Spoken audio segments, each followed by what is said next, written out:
નમસ્તે વિદ્યાર્થીઓ, આજે આપણે એક નવું સ્વાધ્યાય સમજવાના છીએ. તો ચાલો બધા ગણિતની નોટબુક કાઢો. તો ધોરણ 7 વિષય ગણિત. હવે આપણે પ્રકરણ 11 પરિમિતિ અને ક્ષેત્રફળમાં આગળ સમજીશું. નવું સ્વાધ્યાય સમજીશું, સ્વાધ્યાય 11.3. તો ચાલો બાળકો, એનો પહેલો પ્રશ્ન આપણે સમજીએ. નીચે વર્તુળની ત્રિજ્યા આપેલી છે, તેના પરથી વર્તુળનો પરિઘ શોધો. તો બાળકો, અહીં તમને પાઈ બરાબર 22/7 લો એવું કહેવામાં આવ્યું છે.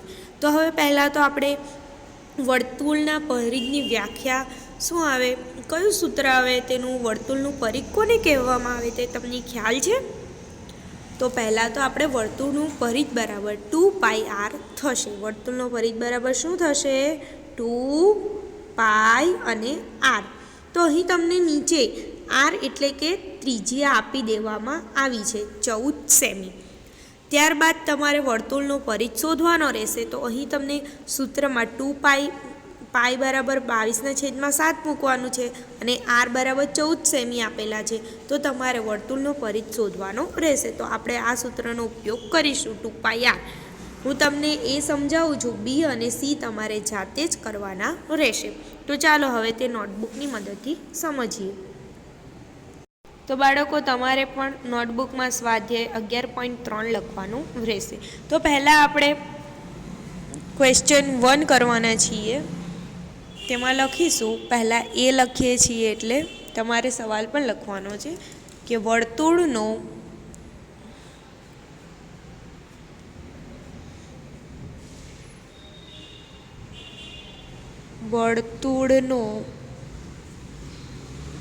પરિઘ બરાબર 2πr. તો હવે આપણે r તમને શું આપેલું હતું જુઓ તો ટેક્સ્ટબુકમાં. હા, r બરાબર આપણને 14 સેમી આપી દેવામાં આવ્યું છે. તો હવે આપણે લખીશું 2 ગુણ્યા પાઈ બરાબર શું લેવાનું હતું? 22/7 અને r બરાબર 14 સેમી. તો હવે આપણે આ સૂત્રને કિંમત મૂકી દીધી છે. તો 7 દુ 14. હવે 22 ગુણ્યા 2 કરે તો કેટલા થાય? 44. 44 ગુણ્યા 2 એટલે 88 સેમી. તો આપણને વર્તુળનો પરિઘ 88 સેમી મળી ગયો. તો આ દાખલામાં તમને સમજ પડી ગઈ ને બાળકો? તો હવે આપણે આગળ સમજીશું.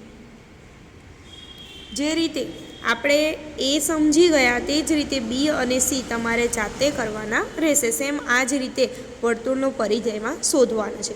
ત્યારબાદ હવે પ્રશ્ન 2 આગળ સમજીએ. તો નીચેના વર્તુળના ક્ષેત્રફળ ગણો જ્યાં r તમને આપી દેવામાં આવે છે. હવે વર્તુળનું ક્ષેત્રફળ તમને શોધવા કહ્યું છે. હવે વર્તુળના ક્ષેત્રફળનું સૂત્ર છે પાઈ r સ્ક્વેર. સ્ક્વેર એટલે શું? 2 વાર લેવાના r.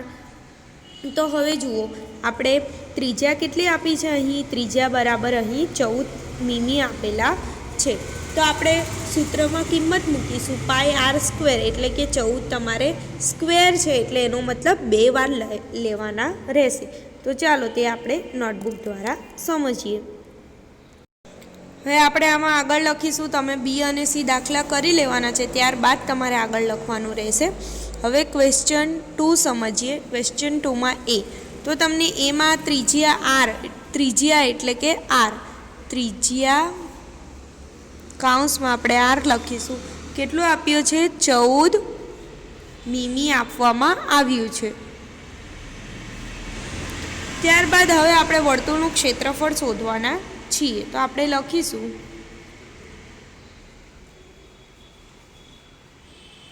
વર્તુળનું ક્ષેત્રફળ બરાબર પાઈ r સ્ક્વેર. સ્ક્વેર એટલે શું? પર વર્ગ કરવાનો. હવે પાઈ આપણને કહેવામાં જ આવ્યું છે કે 22.7 લેવાનું, 22/7 તમારે લેવાનું રહેશે. હવે r તમને 14 આપ્યું છે પણ વર્ગ છે એટલે 2 વાર લખીશું.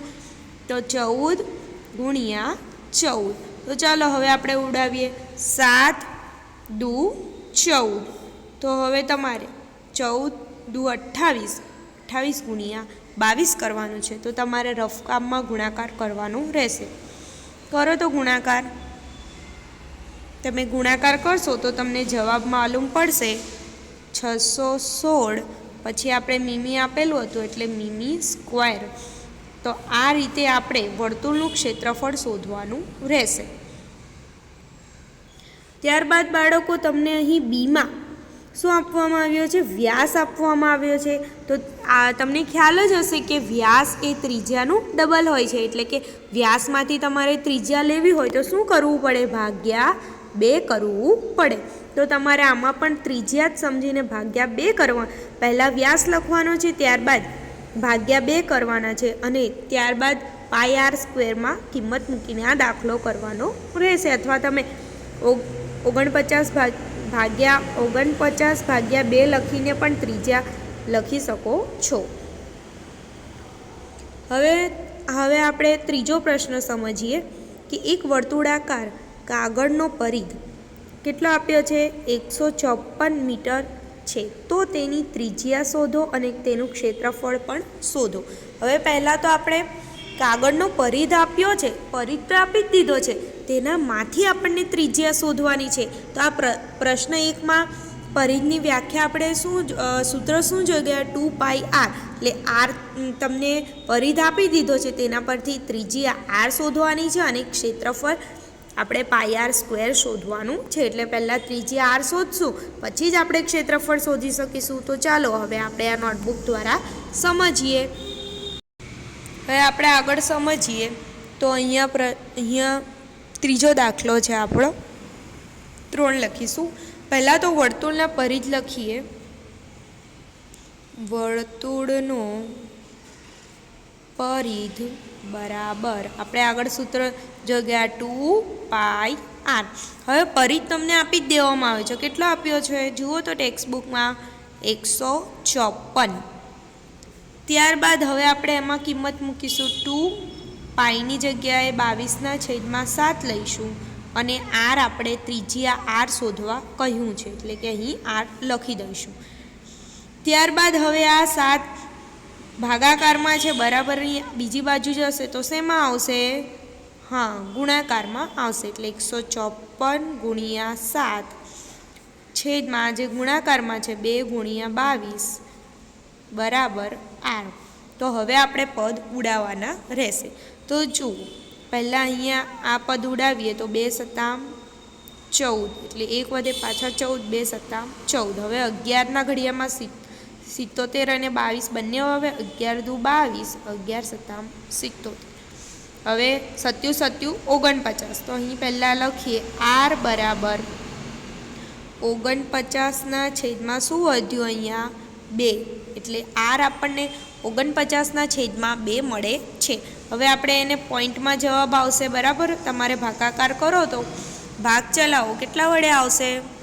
તમે ભાગાકાર કરશો ત્યારે તમને અહીં પોઈન્ટમાં જવાબ મળશે. તમારે રફ કામમાં ભાગાકાર કરવાનો રહેશે.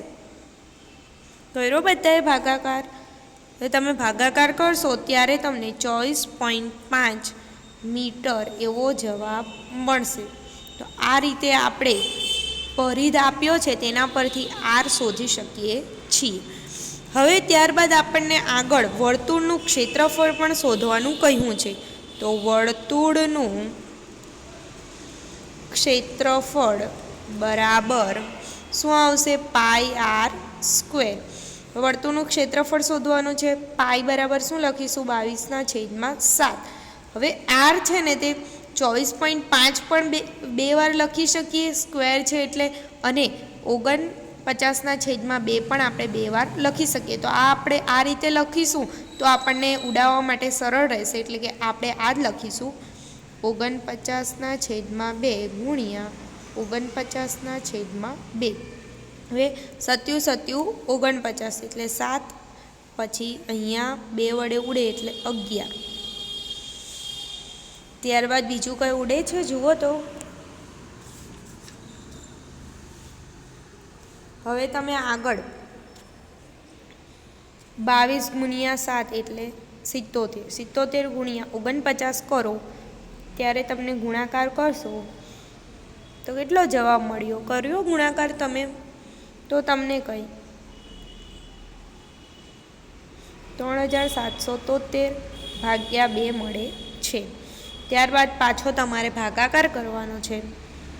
ભાગાકાર તમારે રફ કામમાં ખાસ કરવાનો રહેશે. તમે ભાગાકાર કરશો તો તમને જવાબ મળશે.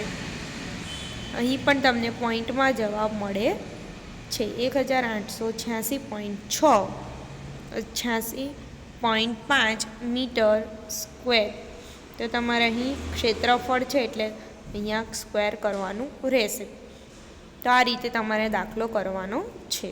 તો આજે તમારે પ્રશ્ન 1માં એ કરાવ્યો છે, સાથે બી અને સી પણ કમ્પ્લીટ કરવાનો છે. ક્વેશ્ચન 2માં પણ આ જ રીતનું છે, એ મેં કરાવી દીધો છે. બી અને સી કમ્પ્લીટ કરવાનો છે હોમવર્કમાં.